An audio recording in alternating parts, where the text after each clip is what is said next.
Aujourd'hui dans le monde, une personne sur 10 est diabétique et dans 90% des cas, il s'agit d'un diabète de type 2, c'est-à-dire un diabète qui apparaît avec le temps chez l'adulte et principalement chez les adultes qui sont en surpoids.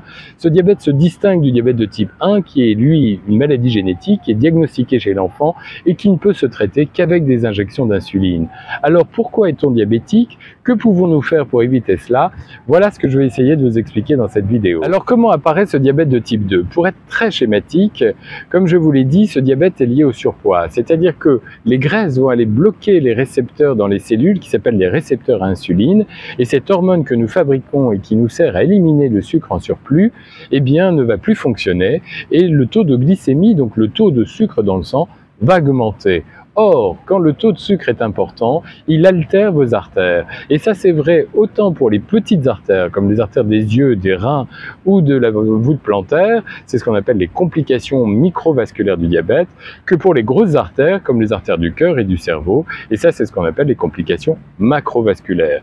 Conséquence de tout cela, au Maghreb et en Afrique, les trois principales complications du diabète sont la rétinopathie, donc l'atteinte des yeux qui peut amener jusqu'à perdre la vue. La deuxième complication, c'est l'infarctus, et le diabète représente globalement 30% des causes d'infarctus.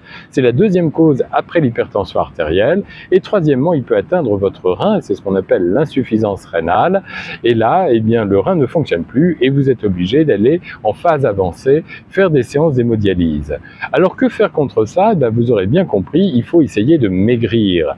Si vous perdez ne serait-ce que 10% de votre poids initial, vous limitez le risque d'apparition du diabète de type 2 et vous contrôlez un peu mieux, si malheureusement vous êtes déjà diabétique, le taux de sucre dans le sang. 10%, c'est-à-dire que si vous êtes une femme qui pèse 70 kg, perdre 7 kg suffit déjà peut-être pour améliorer votre diabète ou pour éviter qu'il n'apparaisse.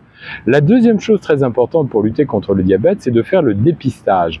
Aujourd'hui, au Maghreb et en Afrique, 40% des gens découvrent qu'ils sont diabétiques quand ils font une de ces complications. 50% de la population ne sait pas qu'elle est diabétique. Or, si vous ne faites pas le dépistage, vous ne pouvez pas être traité et vous ne pouvez donc rien faire contre ces complications vasculaires.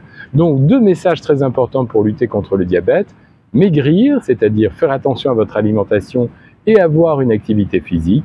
Deuxièmement, faire le dépistage, et ça de plus en plus tôt, car aujourd'hui, on voit des personnes diabétiques dès l'âge de 35 ans. Alors pour faire le dépistage, il faut faire une prise de sang, qui s'appelle une glycémie donc, ou voire même faire un dépistage au doigt, avec une goutte de sang simplement.